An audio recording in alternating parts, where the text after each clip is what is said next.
ప్రవేశించడానికి ముందుగా మన జీవితంలో మనం ఏమేమి ఒప్పుకోవాలో వాటిని మనం ఒప్పుకొని సరిచేసి అలా నూతన పరచబడి క్షమించబడి నూతనమైన అనుభవంతో మనము ప్రవేశించడం అనేది మనకు ఆశీర్వాదకరంగా ఉంటుంది.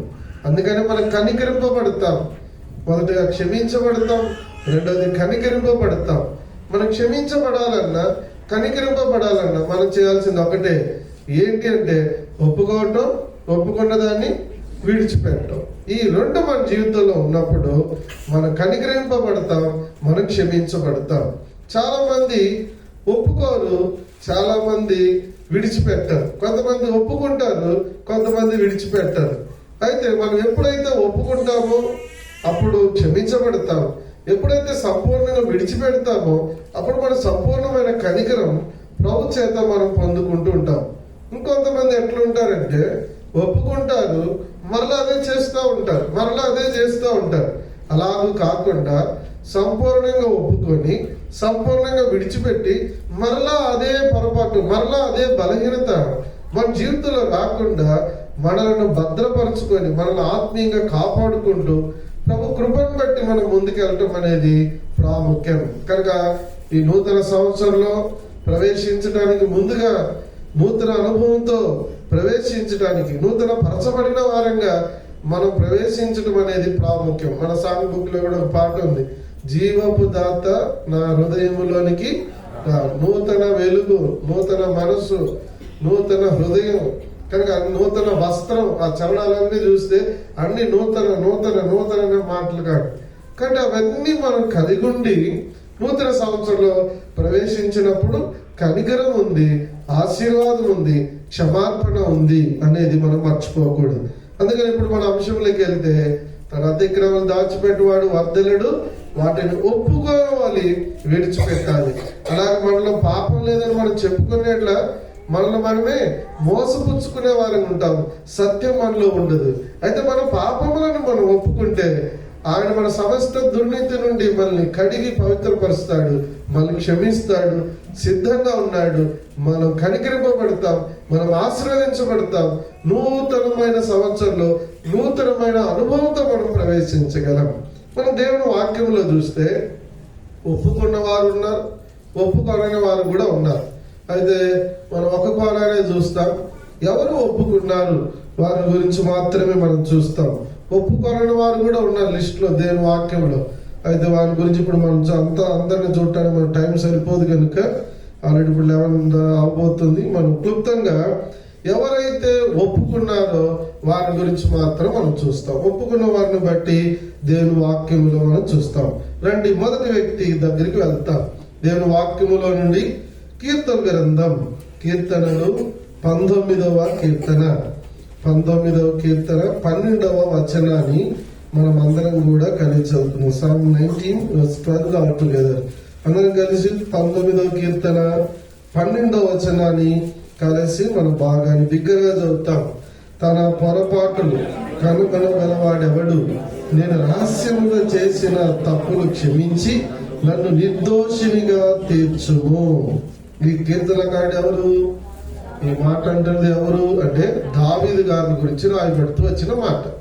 ఇప్పుడు దావీదు యొక్క ఒప్పుకోలు చాలా శ్రేష్టమైనదిగా కనబడతాము. దావీదు యొక్క ఒప్పుకోలు గురించి మనం ఎరుగుదాం. దావీదు యొక్క పొరపాటును కూడా మనం ఎరుగుదాం.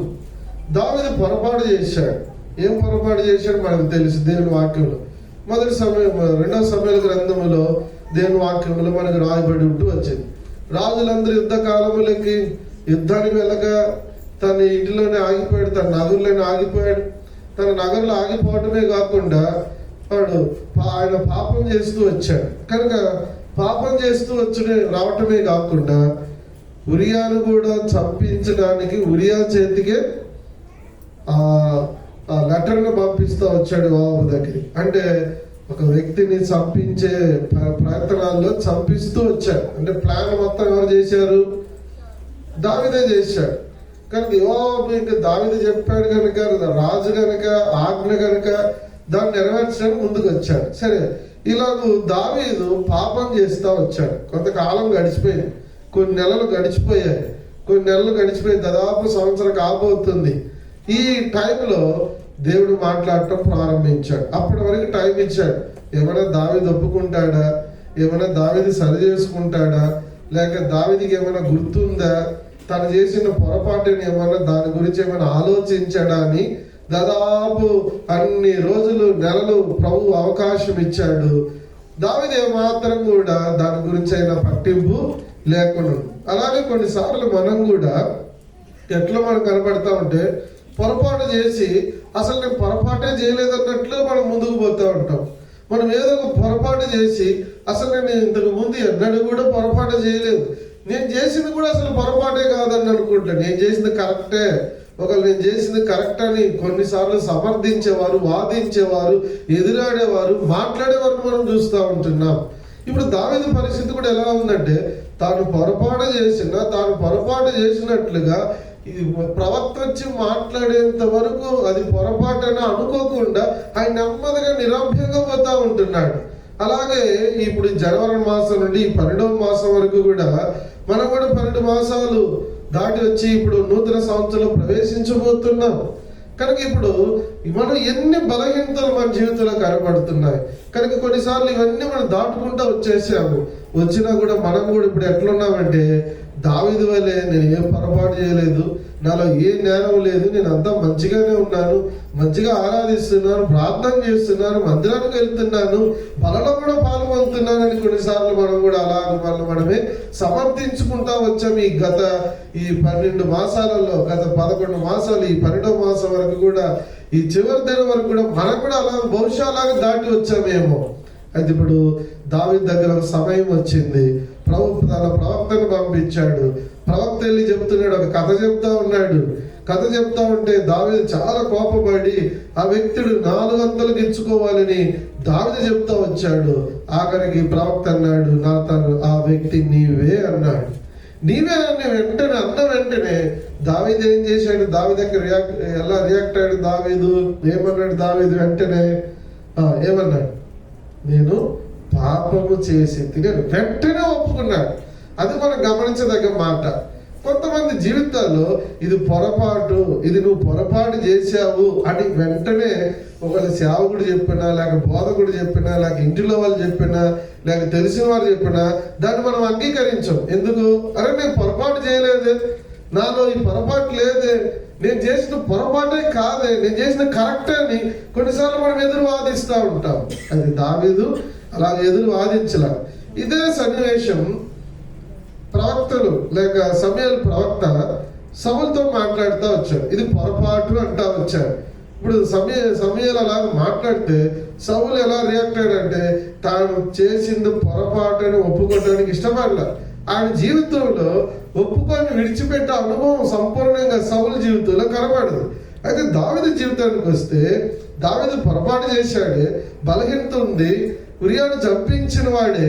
అయితే ఆ వ్యక్తి నీవే, ఆ పొరపాటు చేసిన వాడు నీవే, కనుక నీవే ఆ పొరపాటు చేసేవని ఎప్పుడైతే సూటిగా చెప్పబడతా వచ్చిందో వెంటనే ఒప్పుకుంటా వచ్చాడు. వెంటనే ఒప్పుకున్నాడు కనుక కనికరింపబడ్డాడు.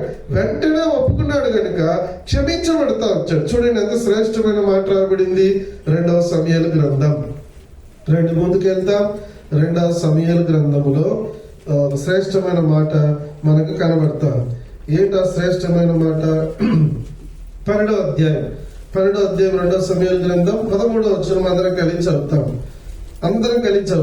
నేను పాపము చేసిద్దని దావీదు నాతానుతో అనగా, నాతాను నీవు చావకుండునట్లు యెహోవా నీ పాపమును పరిహరించాను. అర్థమైంది? ఇప్పుడు దేని బట్టి నీవు చావకుండునట్లు నీ పాపం పరిహరించబడని చెప్పబడింది. దేని బట్టి? అర్థమవుతుందని చెప్పే మాట. దేని బట్టి దావీదు చావకుండునట్లు పాపం పరిహరించబడతా వచ్చింది? అది ప్రశ్న. దేని బట్టి? చదివిన వచ్చిన ఆన్సర్.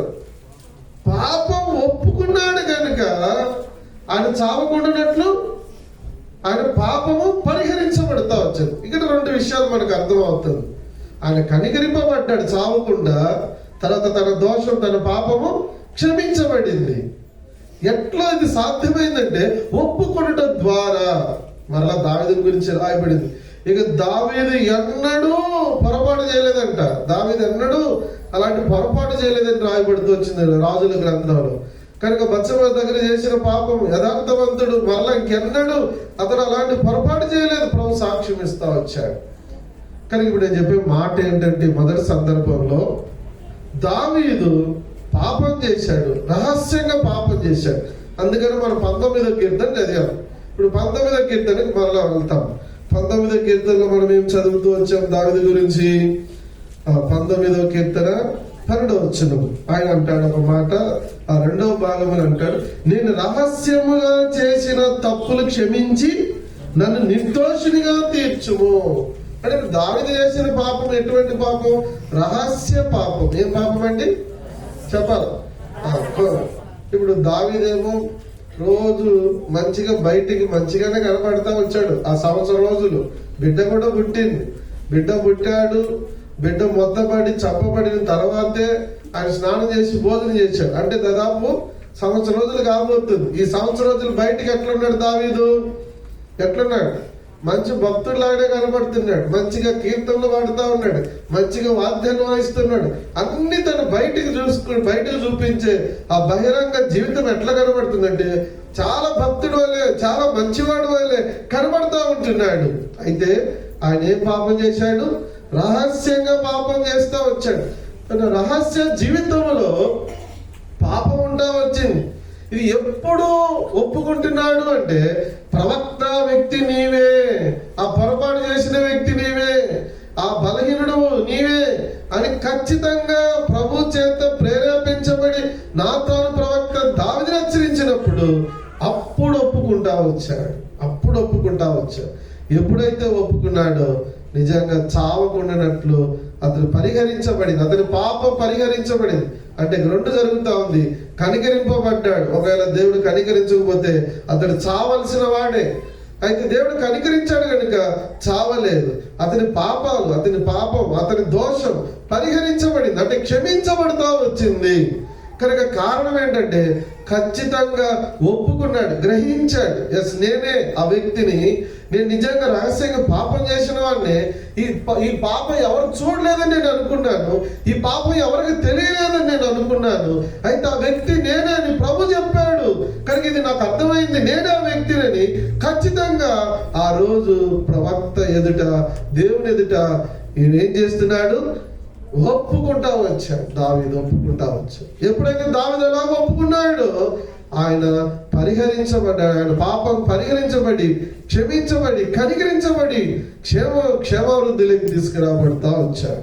కానీ ఇప్పుడు మనం గుర్తు చేసుకోవాల్సిన మొదటి సందర్భం, మొదటి వ్యక్తి, మొదటి మాట ఏంటి అంటే, ఇప్పుడు మనం గుర్తు పెట్టుకుందాం, రహస్య పాపములు. ఇప్పుడు అట్లా మనం రాసుకుందాం మొదటి టైటిల్, రహస్య పాపాలు ఒప్పుకోవాలి. ఇప్పుడు మన జీవితంలో ఏముంటుంది? రహస్య పాపాలు. దావీదేమో రహస్యంగా ఆ పాపం చేశాడు. దావీదు అనుకున్నాడు ఎవరికి తెలియదు అనుకున్నాడు. బత్షెబకు నాకు తప్ప ఉరియాకు తెలియదు, అసలు ఎవరికి తెలియదు అనుకున్నాడు దావీదు. దేవుడు చూస్తా ఉన్నాడు. దేవుడు చూసి ప్రవక్తను పంపించి బట్టబయలు చేశాడు. అప్పుడు ఒప్పుకున్నాడు. కొన్నిసార్లు మనం కూడా అట్లే అనుకుంటున్నాం. ఏమనుకుంటున్నాం? రహస్యంగా మనం ఏమేమి మాట్లాడుతున్నామో, రహస్యంగా ఏమేమి ఆలోచిస్తున్నామో, రహస్యంగా ఏమేమి పనులు చేస్తున్నామో ఎవరికి తెలియదు, ఎవరు చూడట్లేదని మనం అనుకుంటా ఉన్నాం కదా. చాలా సార్లు మనం అట్లా అనుకుంటాం, నన్ను ఎవరు చూడలేదులే, ఎవరికి తెలియకుండా ఇది చూస్తున్నానులే, ఎవరికి తెలియకుండా ఈ మాట మాట్లాడుతున్నానే, ఎవరికి తెలియకుండా ఇది చేస్తున్నాను, అది చేస్తున్నానని ఒకవేళ మనం అనుకుంటున్నాం. ఈ రహస్య జీవితాన్ని ప్రభు చూస్తా ఉన్నాడు. ఆయనకు మరుగైనది ఏదీ లేదు, ఆయనకు మరుగైనది ఏదీ లేదనేది మనం అర్థం చేసుకోవాల్సిన మాట, ప్రాముఖ్యమైన మాట. కనుక మన రహస్య జీవితాన్ని ఆయన ఎరుగున్నాడు. అందుకనే దావీదు ఒక మాట అంటున్నాడు, 139వ కీర్తనలు అన్నాడు. ఆయన అన్నాడు, ఆయన అనుభవం అండి, ఏమన్నాడు? నా నోటి నుండి మాట రాక మునిపే నువ్వు ఎరుగుదు, నా నడక, నా పడక, నేను కూర్చుంటా, నేను లేచుట సమస్తం నీ ఎరిగి ఉన్నావు. అంటే సమస్తాన్ని ఆయన చూస్తా ఉన్నాడు. ఆయన సమస్తాన్ని ఎరిగిన వాడు. కనుక ఆయనకు మరుగైంది ఏదీ లేదు. దావీదు తన అనుభవంలో అర్థం చేసుకున్నాడు. అర్థం చేసుకొని ఆ 139 కీర్తనలో అంటున్నాడు, నేను కూర్చున్నా ఆయన చూస్తా ఉన్నాడు, నేను నిలబడుకున్నా ఆయన చూస్తున్నాడు, నేను ఏం మాట్లాడతానో నా నోటిలో మాట రాకముందు ఆయన ఎరిగి ఉన్నాడు, కనుక నా సమస్తాన్ని ఆయన ఎరిగి ఉన్నాడు. ఆ గ్రహింపులేకి ఎవరు వచ్చారు? దావీదు వచ్చారు. ఇప్పుడు మనం ఏం గ్రహింపులేకి రావాలా? మనం కూర్చున్నా ప్రభు చూస్తుంటాడు, మనం నిల్చున్నా ప్రభు చూస్తూ ఉంటాడు, మనం మాట్లాడినా ప్రభు చూస్తూ ఉంటాడు, మనం ఏం చేస్తున్నా మన రహస్య జీవితాన్ని ప్రభు చూస్తూనే ఉన్నాడు. ఆయనకు మరుగైంది ఏదీ లేదు. కనుక ఇప్పుడు ఒకవేళ మనం అనుకోవచ్చు, ఈ గత 11 మాసాలు అలాగే ఈ డిసెంబర్ మాసం వరకు మన రహస్య జీవితం ఎలా ఉంది పరీక్షించుకోవటం ప్రాముఖ్యం. మన రహస్య జీవితంలో ఎన్నిసార్లు త్రట్టుపడ్డాం, ఎన్నిసార్లు బలహీనతలు కనబడతా వచ్చాయి. మన రహస్య జీవితం సరిగ్గా ఉందా దేవుని ఎదుట? మన రహస్య జీవితంలో ఒకవేళ పాపం ఉందేమో, మన రహస్య జీవితంలో రహస్యంగా ఏమేమి చేశాం ఒకవేళ ఇక్కడ ఉన్న వారికి తెలియకపోవచ్చు, నా రహస్య జీవితం మీకు తెలియకపోవచ్చు, మీ రహస్య జీవితం నాకు తెలియకపోవచ్చు. అయితే మన అందరి రహస్య జీవితాన్ని ఎవరు ఎరిగి ఉన్నారు? ప్రభు ఎరిగి ఉన్నాడు. ప్రభు చూస్తా ఉన్నాడు, ఆయన చూస్తా ఉన్నాడు. అందుకని ఆయన కనుదృష్టి భూలోకం అంతటా సంచారము చేయుచున్నదనే మాట రాయబడతా వచ్చు. భూలోకం అంతటా సంచారం చేస్తూనే ఉంది. కనుక ఎవరో మరుగై తప్పించుకోలేరు. ఒకవేళ మనుషులకు మరుగ్గా నువ్వు పాపం చేయొచ్చేమో రహస్యంగా, ఒకవేళ బంధువులకు మరుగ్గా రహస్యంగా పాపం చేయొచ్చేమో, ఒకవేళ సేవకునికి తెలియకుండా రహస్యంగా నువ్వు పాపం చేయొచ్చేమో, లేక నీ స్నేహితులు తెలియకుండా ఒకవేళ నువ్వు రహస్యంగా పాపం చేయొచ్చేమో. అయితే దేవునికి మరుగ్గా నువ్వు ఏది చేయలేవు. దేవునికి సమస్తం బాహాటంగా కనబడతా ఉంది. కనుకనే ఇప్పుడు ఈరోజు మనం ఒప్పుకునే సమయం వచ్చింది, మనం సరిచేయబడే సమయం వచ్చింది, మనం హెచ్చరించబడుతూ ఉన్నాం. దావీదు ఎలా హెచ్చరించబడుతూ వచ్చాడో ఈరోజు దేవుని వాక్యం చేత మనం కూడా హెచ్చరించబడుతూ ఉన్నాం. మన రహస్య జీవితంలో ఏ పొరపాట్లు కనపడుతున్నాయి మనం బాహాటంగా ఎరుగుదాము. మన రహస్య జీవితంలో గత కాలం అంతా, గత మాసాలలో అంతా మనం ఏ పొరపాటు చేస్తూ వచ్చామో వాటన్నిటినీ మనం గనుక ఒప్పుకుంటే, సరి చేసుకుంటే ప్రభు మన జీవితాన్ని ధన్యంగా మారుస్తాడు. దావీదుని ఎలాగూ కనికరించాడో, దావీదు దోషాన్ని, పాపాన్ని ఎలా క్షమించాడో అలాగ మన పాప దోషాన్ని ప్రభు క్షమిస్తాడు. అప్పుడు మనం కనికరింపబడతాం, అప్పుడు మనం మేలు పొందుతాం, అప్పుడు మనం నూతన స్థితిలోకి తీసుకురాబడతాం. అప్పుడు నూతన సంవత్సరంలో మన నూతనమైన దీవెనలతో మనం ప్రవేశించగలం. కనుక దేవుని మందిరంలో కొంతమంది ఎంతో భక్తిగా కనబడతారు, దేవుని మందిరంలో ఎంతో భక్తి, దేవుని మందిరంలో ఎంతో మంచిగా కనబడతా ఉంటారు.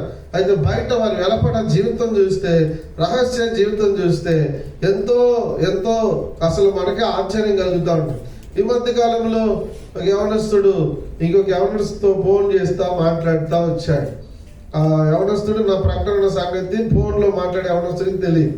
ఈ యవనస్తుడు పొరపాటుగా స్పీకర్ ఆన్ చేశాడు.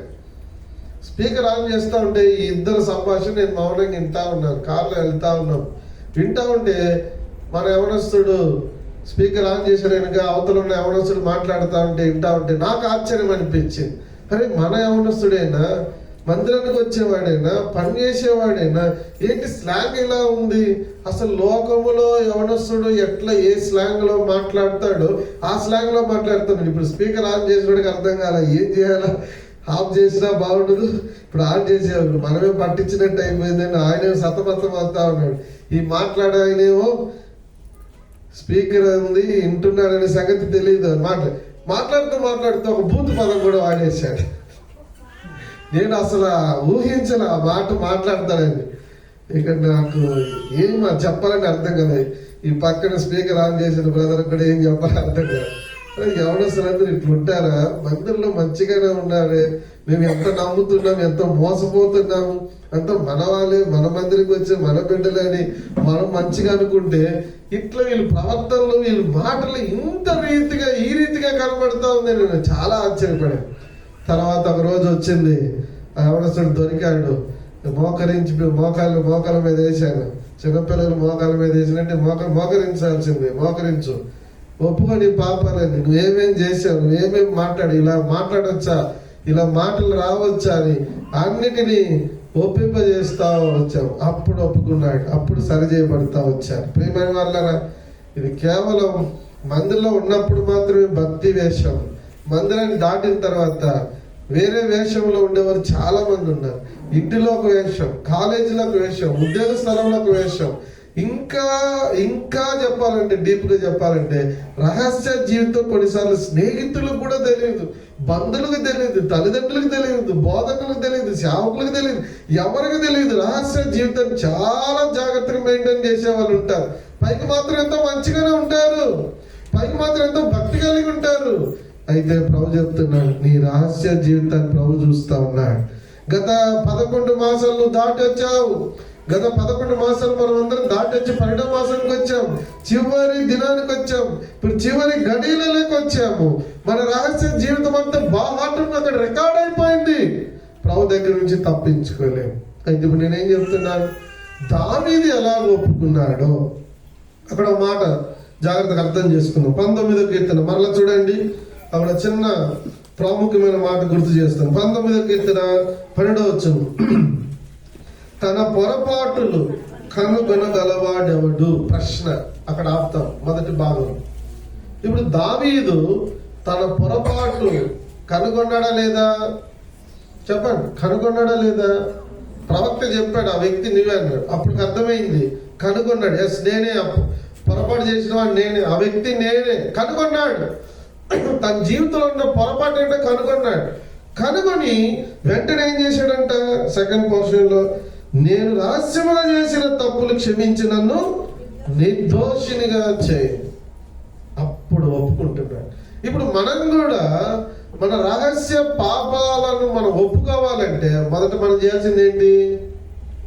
అర్థమవుతుందా? మన రహస్య పాపాలు లేక మన రహస్య జీవితంలో మనం చేసిన తప్పులు, అది ఏదైనా చిన్నదైనా పెద్దదైనా ఘోరమైంది కాకపోయినా అది దానిని ఒప్పుకోవటానికి ముందు ఏం చేయాలా?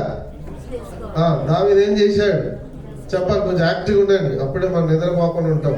ప్రశ్నలు చెప్తా ఉంటే మీరు నిద్రపోకుండా ఉంటారు, నాకు నిద్ర రాదు. లేకపోతే మీరు నిద్రపోయి నేను నిద్రపోతే ఇబ్బంది అయిపోద్ది. అర్థమైందా? సో మనం ఇద్దరు నిద్రపోకుండా జాగ్రత్తగా, మనం అందరూ నిద్రపోకుండా మొత్తం మనం అట్లా ప్రశ్న జవాబులతో మనం ముందుకెళ్తాం. సరే, ఇప్పుడు కనుగొనటం ప్రాముఖ్యం. తన పొరపాటును ఏం చేశాడు దావీదు? కనుగొన్నాడు. ఇప్పుడు మనం కూడా ఏం చేయాలా? ఐడెంటిఫై చేయాలా. ఏంటిది అసలు నేనేమేం చేశా? జనవరి మాసంలో ఏం చేశా, ఫిబ్రవరిలో ఏం చేశా, మార్చిలో ఏం చేశా, అట్లా ఎవ్రీ మంత్ ఎవ్రీడే నేనేమేం నేనేం చేస్తూ వచ్చాను, ఈ నెల ఏం చేశాను, ఈ రోజు ఏం చేశాను, ప్రతిదీ కనుగొనాలి. కనుగొని ఎస్ కరెక్ట్, ఇది ఫలానా స్థలంలో ఈ పొరపాటు చేశాను, ఇది నా రహస్య జీవితంలో నేను చేసిన పొరపాటు, ఇది ఎవరికి తెలియకుండా చేసిన పొరపాటు, ఇది ఎవరికి తెలియకుండా మాట్లాడిన మాటలు, ఇది ఎవరికి తెలియకుండా రహస్యంగా నేను ఆలోచించిన ఆలోచనలు, ఇది ఎవరికి తెలియకుండా రహస్య జీవితంలో నేను చేసిన ఈ పొరపాటుని మనం ఎప్పుడైతే దాన్ని కరెక్ట్ గా కనుగొంటామో, దాన్ని కనుగొని దాన్ని ఒప్పుకున్నప్పుడు మనం క్షమించబడతాం, కనికరించబడతాం, మనం నూతనపరచబడతాం. మనం దాన్ని కనుగొనకుండా ఎట్లా మనం ఒప్పుకుంటాం? కొన్నిసార్లు జంటలుగా పదాలు వాడతాం. అంటే ఎట్లా, ప్రభా నా రహస్య పాపాలన్నీ క్షమించేసి అంటాం. అంతే అయిపోయిందా? ఏం పొరపాటు చేసాం నీకు తెలియదా? ఏం పొరపాటు చేసాం దాన్ని కనుగొనాల్సిన బాధ్యత మనకి లేదా? ఉంది. ఆ బాధ్యత మన మీద ఉంది. ఊరక నోటికి వచ్చిన పదాలను, మంచి మంచి పదాలను వాడతాం. ఆరాధనలో వాడతాం, ప్రార్థనలో వాడతాం. ఆ పదాలు వింటుంటేనే ఎంత భక్తురాలు, ఎంత భక్తులు అనుకుంటాం. అయితే నిజంగా చూస్తే అంతరంగంలో ఎట్లుందో మనకు తెలియదు, రహస్య జీవితం ఎట్లుందో మనకు తెలియదు. కనుక మనం తెల్లబాట్లు వేసుకున్నంత మాత్రాన, మందిరానికి వచ్చినంత మాత్రాన పెద్ద భక్తులైపోము. రహస్య జీవితం మీద ఆధారపడి ఉంది. మన రహస్య జీవితం ఎంత పర్ఫెక్ట్ గా ఉందో, మన రహస్య జీవితం ఎంత నీతిగా ఉందో, మన రహస్య జీవితం ఎంత పరిశుద్ధంగా ఉందో, మన రహస్య జీవితం ఎంత క్రమంగా ఉందో, దాని మీద ఆధారపడి ఉంటుంది మన భక్తి. కాబట్టి ఇప్పుడు మనం అర్థం చేసుకోవాల్సిన మాట ఏంటి అంటే, ఈ మొదటి సందర్భం, మొదటి వ్యక్తి, మొదటి తలంపు కనుక ఇప్పుడు మొదటి సందర్భంలో దావీదు ఒప్పుకుంటున్నాడు. కనుక దావీదన్న భక్తుడు ఒప్పుకోవటానికి ముందుకు వచ్చాడు. ఎలా ఒప్పుకోవటానికి ముందుకు వచ్చాడంటే ప్రవక్త హెచ్చరించినప్పుడు తన పొరపాటు అంటే కనుగొని వాటిని ఒప్పుకున్నాడు. ఒప్పుకున్నాడు కనుక కనికరింపబడతా వచ్చాడు, క్షమించబడతా వచ్చాడు. అందుకని 51వ కీర్తన అంతా మనం చూస్తే ఒప్పుకోలే, కానీ 51వ కీర్తన అంతా ఆయన ఒప్పుకుంటూ సరి చేసుకుంటూ ప్రభు దగ్గర వేడుకుంటూ వచ్చాడు. అలాగూ ఆయన అంతగా ఒప్పుకున్నాడు కనుక దావీదు సంపూర్ణంగా సమకూర్చబడ్డాడు, క్షమించబడ్డాడు, దావీదు కనికరింపబడ్డాడు. దావీదు మరలా ఎన్నడూ అలాంటి పాపము చేయలేదు. దేవుని వాక్యం సెలవిస్తాం. ప్రియమైన వాళ్ళారా, మనం కూడా నూతన సంవత్సరంలో ప్రవేశించడానికి ముందుగా ఇటువంటి శ్రేష్టమైన అనుభవం మనం కలిగి ఉంటున్నామా? ఈ అనుభవం, దావీదు లాంటి అనుభవం మనం కూడా కలిగి మన రహస్య జీవితంలో మనం ఏదైతే చేశామో దానిని మనం ఒప్పుకొని విడిచిపెట్టడం ద్వారా ఈరోజు మనం కూడా క్షమించబడతాం, మనం కూడా కనికరింపబడతాం, మనం కూడా ఆశీర్వదించబడతాం, మనం కూడా నూతన పరచబడతాం. ఇది మొదటి సందర్భం. రెండవ సందర్భానికి వెళ్తాం. దేవుని వాక్యంలో ఉండి రెండవ భాగంలో రెండవ సందర్భానికి మనం వెళ్తాం. దేవుని వాక్యం మత్తయి సువార్త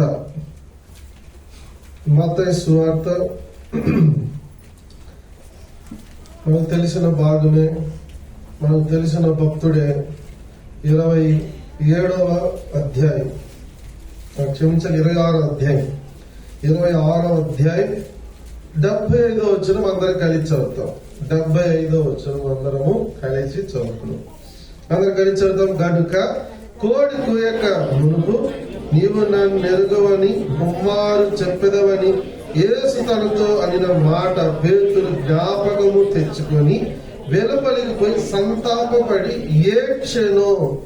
వెలుపలికి వెళ్ళి సంతాపపడి ఏడ్చెను. ఇక్కడ పేతురు గురించి రాయబడిన సందర్భం. పేతురు కూడా పొరపాటు చేసిన వ్యక్తే. ఆయన చేసిన పొరపాటు మనకు తెలుసు, ప్రభు కూడా తెలుసు. ప్రభు ముందే చెప్తా వచ్చాడు, నీవు నన్ను ముమ్మారు ఎరుగనందువు అంటే ఆయన ఎవరో నాకు తెలియదని అంటావని ముందే ప్రభు చెప్పాడు. అయితే పేతురు ఏమన్నాడు? అలాగ నేను అన్నాను, అవసరమైతే చావనైనా చస్తాను కానీ ఆ మాట అననని అంటే అందరూ అలాగే అన్నారు. శిష్యులందరూ కూడా ప్రభు కొరకు ప్రాణం పెట్టడానికి వస్తామన్నట్లుగా అందరూ గొప్పగా చెప్పుకుంటా వచ్చారు. అయితే ఆఖరికి ప్రభు చెప్పింది వాస్తవం కనుక, ప్రభు సమస్తాన్ని ఎరిగి ఉన్నాడు కనుక, ప్రభు భవిష్యత్తుని ఎరిగి ఉన్నాడు కనుక, పేతురు ఎలాంటి మాటలు మాట్లాడతాడని ప్రభుకు తెలుసు కనుక ముందుగానే చెప్పేశాడు. ఆ ముందుగా చెప్పిన మాటే సంపూర్ణంగా నెరవేర్చబడతా వచ్చింది. ఇప్పుడు మనకు ఎరుగుదు, ఇవన్నీ మనం ఎరిగిన విషయాలే. నేను ఎక్కువ డీప్ గా చెప్తే టైం మనం సేవ్ చేయటం, ఓవరాల్గా త్వరగా చెప్తాను, టైం సేవ్ చేయటం. కానీ ఇప్పుడు పేతురు ఆయన ఎవరో నాకు తెలియదు, నేను ఆయనతో ఉన్నవాడని కాదు అంటే రాయబెడతా వచ్చింది. అంత మాత్రమే కాదు, తెలుగు ట్రాన్స్లేషన్ లో శపించుకొనుటకు మొదలు పెట్టాను, తమిళ ట్రాన్స్లేషన్ లో శపించుటకు మొదలు పెట్టాను. కానీ శపించడానికి మొదలు పెడతా వచ్చాడంట. తెలుగు ట్రాన్స్లేషన్ తను శపించుకుంటా వచ్చాడంట.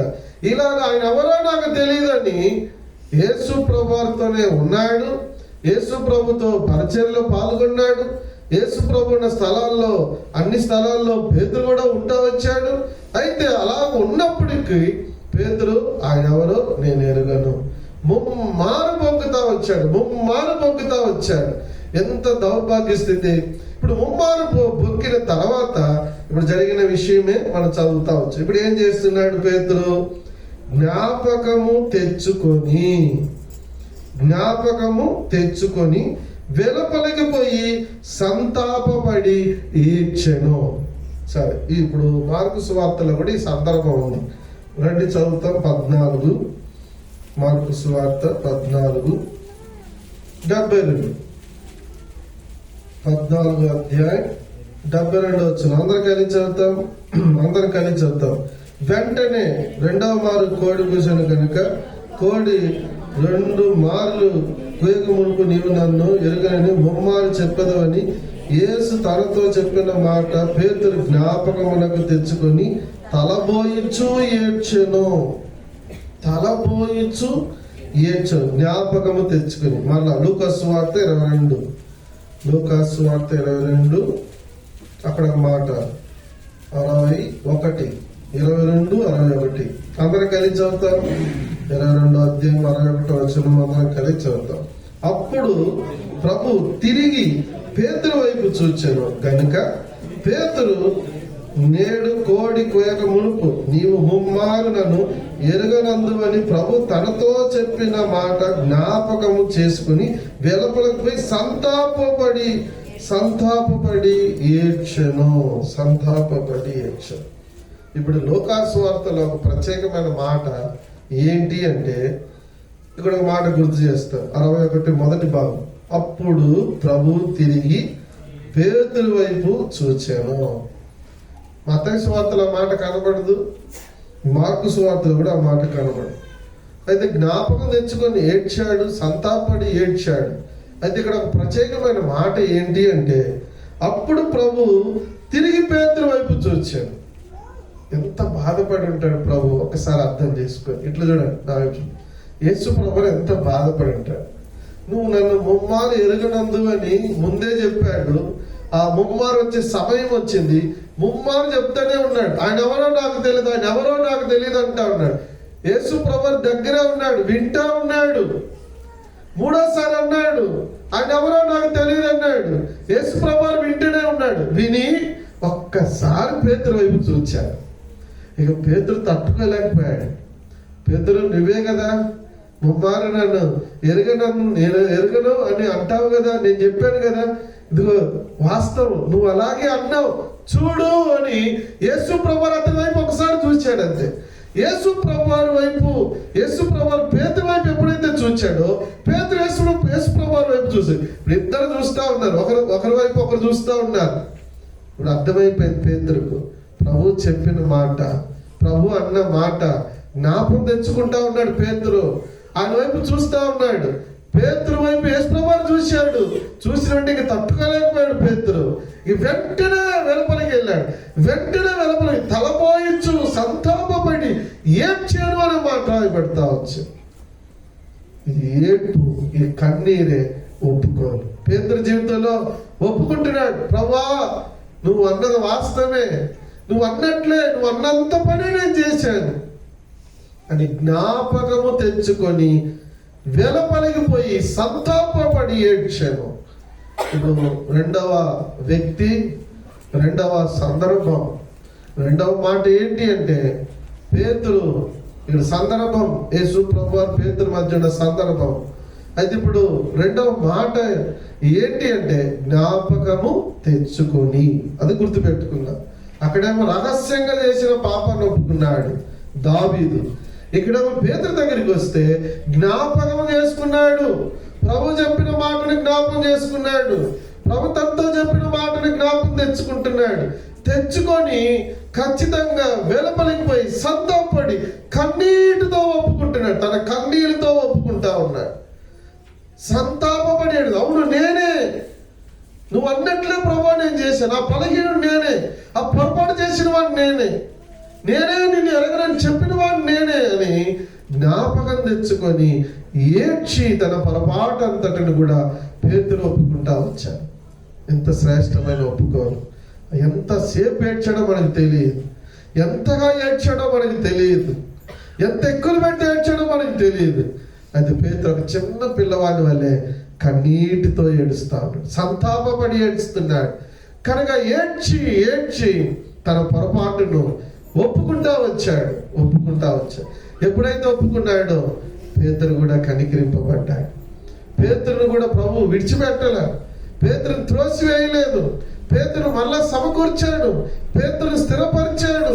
నా మందను ఖాయమన్నాడు, నా గొర్రె పిల్లలు ఖాయమన్నాడు. బాధ్యతనిచ్చాడు, పరిచయనిచ్చాడు, ఆశీర్వాదించాడు. ఒక గొప్ప వ్యక్తిగా, ఒక గొప్ప నాయకునిగా, ఒక గొప్ప దైవజనుడిగా, గొప్ప ఆత్మపూర్ణుడిగా ప్రభు చేస్తూ వచ్చాడు. ఆయన ద్వారా వేల సంఖ్యలో రక్షణలోకి వచ్చే రీతిగా ప్రభు మార్చుతూ వచ్చాడు. కారణం ఏంటి? ఆయన సంతాపపడి ఏడుస్తూ వచ్చాడు, కన్నీటితో ఏడుస్తూ వచ్చాడు. కారణం జ్ఞాపకం తెచ్చుకున్నాడు. ఏ జ్ఞాపకం తెచ్చుకున్నాడు? ప్రభు తనతో చెప్పిన మాటను జ్ఞాపకం తెచ్చుకుంటా వచ్చాడు. ఇప్పుడు ప్రియమైన వాళ్ళరా, మన దగ్గరికి వస్తే ఇప్పుడు మనం కూడా జ్ఞాపకం చేసుకోవటం ప్రాముఖ్యం. ఏం జ్ఞాపకం చేసుకోవాలో ప్రభు మనతో కూడా చెప్తా వస్తున్నాడు. ప్రతిరోజు దినపాఠంలో మనతో చెప్తా ఉన్నాడు. ప్రతి ఆదివారం మందిరానికి వచ్చినప్పుడు మనతో చెప్తా ఉన్నాడు. ప్రతి బైబిల్ స్టడీకి మనతో ప్రభు తన మాటలు మనతో చెప్తా ఉన్నాడు. ప్రతి సంఘ ప్రార్థనకు వచ్చినప్పుడు ప్రభు మనతో మాట్లాడుతూ ఉన్నాడు. అయితే ప్రభు మనతో మాట్లాడుతూ ఉన్నాడు. ప్రభు మనల్ని హెచ్చరిస్తా ఉన్నాడు. ప్రభు మనల్ని సూటిగా చెప్తా ఉన్నాడు. ఈ బలహీనత నీలో ఉంది, ఈ పొరపాటు నీలో ఉంది. ముందుగానే మనతో ప్రభు మాట్లాడుతూ వచ్చాడు. అయితే ఇప్పుడు మనం కూడా ఏం చేస్తా ఉన్నాం? గత 12 మాసాలు 12వ మాసానికి వచ్చేసాము. గత దినాల్లో అన్నిటిలో ప్రభు మనతో మాట్లాడుతూ ఉన్నా కూడా మనకు ఏమాత్రం ప్రభు ఇది మాట్లాడాడని జ్ఞాపం తెచ్చుకోకుండా పొరపాటు మనం చేస్తాం. ప్రభు ఏ పొరపాటు చేయకూడదని మనతో మాట్లాడుతూ వచ్చాడో ఆ పొరపాటును మనం చేస్తూ వచ్చాం. కారణం ఏంటంటే మనకు జ్ఞాపకం లేదు. దేవుని మాటలు అన్ని జ్ఞాపకం ఉన్నాయి. లోకంలో ఉన్న విషయాలు జ్ఞాపకం ఉన్నాయి. మనల్ని తిట్టిన విషయాలు జ్ఞాపకం ఉన్నాయి. మన గురించి విమర్శించినవి జ్ఞాపకం ఉన్నాయి. ఎప్పుడెప్పుడో జరిగిన విషయాలు జ్ఞాపకం ఉన్నాయి. ప్రభు మనతో మాట్లాడుతూ వస్తున్న మాటలు మనకి జ్ఞాపకం ఉండట్లేదు. దేవుని వాక్యం మనకి గుర్తుండట్లేదు. దేవుని వాక్యం మనకి జ్ఞాపకం ఉండట్లేదు. అవి జ్ఞాపకం ఉండట్లేదు కనుక మనం మర్చిపోయి మన ఇష్టానుసారంగా మనం బ్రతుకుతాము. ప్రియమైన దేవుని బిడ్డలారా, ఈరోజు రెండవ సందర్భంలో మనం ఏం చేయాలి? రెండవ సందర్భం అంటే జ్ఞాపకము చేసుకోవటం అనేది ప్రాముఖ్యం. ఏం జ్ఞాపకం చేసుకోవాలంటే ప్రభు మనతో ఇంతవరకు మాట్లాడుతూ వచ్చిన మాటలన్నిటినీ జ్ఞాపకం చేసుకొని వాటిని ఒప్పుకొని విడిచిపెట్టడం ప్రాముఖ్యం. ఒకవేళ మనం జ్ఞాపకం చేసుకోకపోతే, ఒకవేళ మనం ఒప్పుకోకపోతే, ఒకవేళ మన పేతురు వల్ల కన్నీటితో పశ్చాత్తాపడి ఒప్పుకోకపోతే మనం ఎలా సమకూర్చబడతాం? మనం ఎలా క్షమించబడతాం? మనం ఎలా కనికరింపబడతాం? మనం ఎలా మరలా ఆయన పనిలో, ఆయన సంఘములో, ఆయన ప్రజలంగా మనం ఎలా వర్ధిల్లుతాం? కనుక పేతురు ఇంతగా వర్ధిల్లటానికి, పేతురు ఇంతగా దేవుని ఆత్మపూర్ణుడిగా మార్చబట్టడానికి, దేవుని చేతిలో పనికరంగా వాడబట్టడానికి, గొప్ప దైవజనుడిగా కనబట్టడానికి కారణం ఏంటంటే ఆయన ఒప్పుకోలు, కన్నీటి అనుభవం. ఈరోజు ఇప్పుడు మన జీవితంలో ఏం కావాలంటే కన్నీటితో ప్రభు మనతో చెప్పిన మాటలన్నీ, ప్రభు మనతో మాట్లాడిన మాటలన్నీ, గత దినాల్లో కూడా ప్రభు మనకు చెప్తూ హెచ్చరిస్తూ వచ్చిన ఆ మాటలన్నీ జ్ఞాపకము తెచ్చుకొని, ఆ సందర్భాన్ని జ్ఞాపకం తెచ్చుకొని, ఏ సందర్భంలో, ఏ వచనం ద్వారా, ఏ సందర్భంలో, ఏ దినపాఠం ద్వారా, ఏ సందర్భంలో, ఏ సేవకుని ద్వారా, ఏ సందర్భంలో, ఏ కూడికలో, ఏ సందర్భంలో ప్రభు మనతో మాట్లాడుతూ వచ్చాడో వాటన్నిటిని ఒకసారి మనం జ్ఞాపకం చేసుకొని, ఎక్కడ మనం పొరపాటు చేస్తే, ఏ సందర్భంలో ప్రభు మాట్లాడుతూ వచ్చాడో ఆ సందర్భాన్ని, ఆ మాటను, ఆ పొరపాటును మనం జ్ఞాపకం తెచ్చుకొని మనం హృదయపూర్వకంగా, హృదయ అంతర్యంలో ఖచ్చితంగా మనం కనుక ఒప్పుకొని విడిచిపెడితే ప్రభు చేత మనం కనికరింపబడతాం. కానీ ఇది రెండో సందర్భం, ఇంకెక్కువ వివరించిన టైం అయిపోయింది. మూడో సందర్భాన్ని మాత్రం జస్ట్ కొంచెం అట్లా చెప్పేసి నేను ముగించేస్తాను. మనం కనీసం ఒక హాఫ్ అన్ అవర్ అయినా దేవుని సన్నిధిలో మనం ఒప్పుకోలు ప్రార్థనలో ఉండటం ప్రాముఖ్యం. రండి లూకాసు వార్త 15వ అధ్యాయం. లూకాసు వార్త 15వ అధ్యాయం అందరం కలిసి 18 వచనం చదువుతాం. లూకాసు వార్త 15:18 అందరం కలిసి చదువుతాం. నేను లేచి నా తండ్రి యొద్దకు వెళ్ళి, తండ్రి, నేను పరలోకమునకు విరోధముగాను నీ ఎదుటను పాపము చేసి తిని, ఇక మీదట నీ కుమారుడు అనిపించుకొనుటకు యోగ్యుడను కాను. నన్ను నీ కూలి వాళ్ళు ఒకనిగా పెట్టుకొనమని అతనితో చెప్పుదననుకొని లేచి తన తండ్రి యొద్దకు వచ్చెను. చాలు. ఇప్పుడు ఏమంటున్నాడు? 21వ వచనం. అలాగే ఆయన అంటున్నాడా లేదా చూడండి. 21వ వచనం అందరు చదువుతాం. అప్పుడు ఆ కుమారుడు అతనితో, తండ్రి, నేను పరలోకమునకు విరోధముగా నీ ఎదుటను పాపం చేస్తుంది, ఇక మీదట నీ కుమారుడు అనిపించుకున్నటకు యోగ్యుడను కానెను. ఆయన ఏదైతే అనుకున్నాడో అదే వచ్చి తండ్రి దగ్గర ఒప్పుకున్నాడు. సరే, ఇక్కడ ఈ సందర్భం మనకు తెలుసు.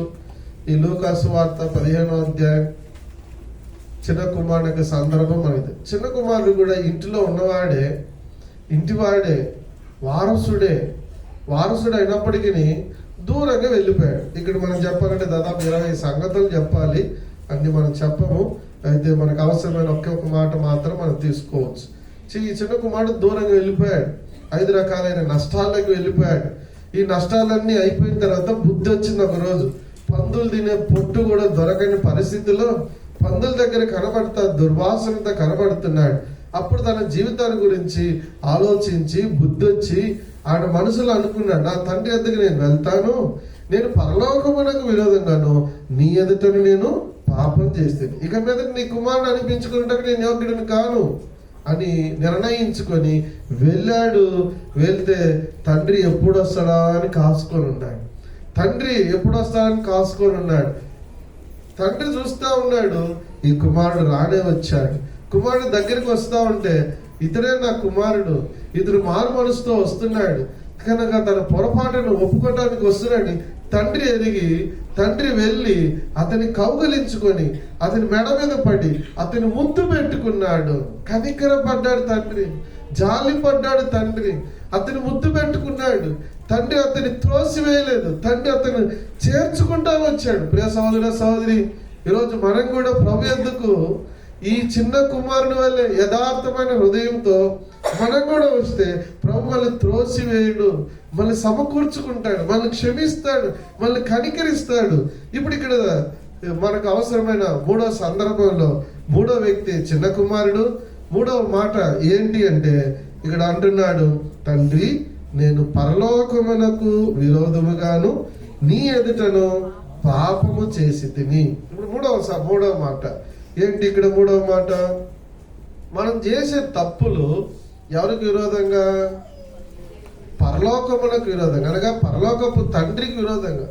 మనం చేసే పొరపాటులు ఎవరు ఎదుట చేస్తున్నాము చెప్పాలి. దేని వాక్యాలని చెప్పండి. ఇప్పుడు చదివిన వచనంలోంచి చెప్పండి. అక్కడ ఏమన్నాడు, నేను మళ్ళా చదివి వినిపిస్తాను. తండ్రి నేను పరలోకమునకు విరోధముగాను నీ ఎదుటను పాపం చేస్తుంది. ఇప్పుడు జాగ్రత్తగా నండి, ఈ 2 పదాలు. మనం చేసే పొరపాట్లు, మనం చేసే పాపం, అది ఏదైనా సరే అది పరలోకమునకు విరోధమైంది. ఒకటి మనం అర్థం చేసుకోవాలి. రెండవది దేవుని ఎదుటే చేస్తున్నాం. ఆ చిన్న కుమారుడు నీ ఎదుట అన్నాడు. ఇప్పుడు మనం ఎవరి ఎదుట చేస్తున్నాం? ఇప్పుడు మనకి ఎంత ధైర్యం ఉందో, ఏం ధైర్యం? దేవుని ముందే పొరపాటు చేసేంత ధైర్యం వచ్చింది. అందుకని బైబిల్ ఒక మాట రాబడింది, మొదటి సమయంలో సౌలు గురించి. సాహసించి చేశాడంట సౌలు. సమయాలు రాకముందే బలర్పించేశాడు సౌలు. సమయాలు వచ్చిన తర్వాత సాహసించి చేశాడంట.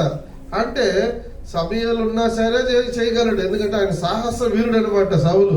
ఇప్పుడు మనలో కూడా అలాంటి వారులమే.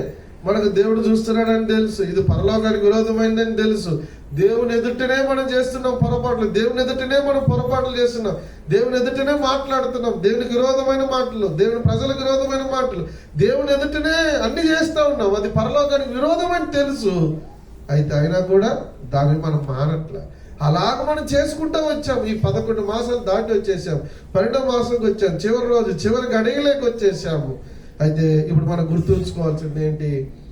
3వ పదం, మనం పరలోకానికి విరోధంగా చేసిన పాపమును, దేవుని ఎదుట చేసిన పాపమును మనం ఏం చేయాలా? ఒప్పుకోవాలి. ఇప్పుడు అంటున్నాడు ఆ చిన్న కుమారుడు, నేను యోగ్యుడను కాను, నీ కుమారుడు అనిపించుకున్నట్టుకు నేను యోగ్యుడు కాను, నీ కూలి వాళ్ళు ఒకటిగా ఉంటే కూడా చాలు. అయితే తండ్రి వాడిని అలా విడిచిపెట్టాడు, నువ్వు నా కుమారుడివే అని సమకూర్చుకున్నాడు, క్షమించాడు, కనికరించాడు. ఈరోజు మనం కూడా ఖచ్చితంగా ప్రభువా నేను చేసిన ఈ గత మాసాలలో నేను చేసిన ఈ పొరపాట్లన్నీ మీకు విరోధమైందే అని మా గ్రహింపు మన రావు. మనం చేసిన పొరపాట్లన్నీ దేవుని ఎదుటే చేశాము. దేవుని ఎదుటే, దేవుడు చూస్తుండగానే దేవుని ఎదుట మనం చేశామని గ్రహింపుతో ఈ చిన్న కుమారుడు ఎట్టి గ్రహింపు కలిగి వచ్చాడో అట్టి గ్రహింపు మనం కూడా కలిగి వస్తే ప్రభు మనల్ని చేర్చుకుంటాడు, మనల్ని కవిగిలించుకుంటాడు, మనల్ని కనికరిస్తాడు, మనల్ని క్షమిస్తాడు. మనం నూతన పరచబడిన వారంగా నూతన సంవత్సరంలో ప్రవేశించబడతాం. కానీ 3 వ్యక్తులు, 3 సందర్భాలు, 3 మాటలు మనం చూస్తాం. దావీదు సందర్భం, దావీదు అంటున్నాడు రహస్య పాపాల గురించి మనకు గుర్తు చేస్తున్నాడు. కానీ మనం కూడా మన రహస్య పాపాలేంటో మనం కూడా కనుగొని ఒప్పుకోవటం ప్రాముఖ్యం. 2వ సందర్భం వింటున్నారా? నిద్రపోతున్నారు. పేతురు సందర్భం. కనుక ప్రభు చెప్పిన మాట జ్ఞాపం తెచ్చుకున్నాడు, వెలపలికిపోయాడు, సంతాపడ్డాడు, ఏడ్చాడు, అంటే ఒప్పుకుంటున్నాడు. మనం కూడా ప్రభు మనతో ఏమేమి మాట్లాడుతూ వచ్చాడో ఆ మాటలన్నిటినీ మన ఏ పొరపాటులో ఉన్నప్పుడు ప్రభు ఏ వాక్యం ద్వారా ఏ సందర్భంలో ప్రభు మాట్లాడుతూ వాటన్నిటిని జ్ఞాపం తెచ్చుకొని మనం కూడా కన్నీటితో ఒప్పుకోవటం ప్రాముఖ్యం. మూడవ సందర్భం చిన్న కుమారుని సందర్భం. మూడవ మాట పరలోకానికి విరోధంగా దేవుని ఎదుట.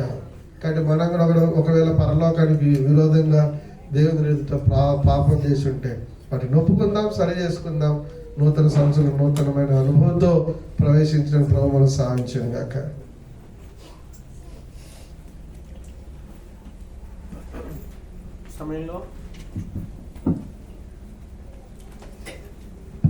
సమయంలో మనం మోకరించి వెంటనే ప్రార్థనలోకి వెళ్తాము. మోకాళ్ళ మీద పల్లెపడదాం. కరుణించి తిరిగి సమకూర్చు ప్రభువా, కరుణించి తిరిగి సమకూర్చు ప్రభువా, క్షమాపణ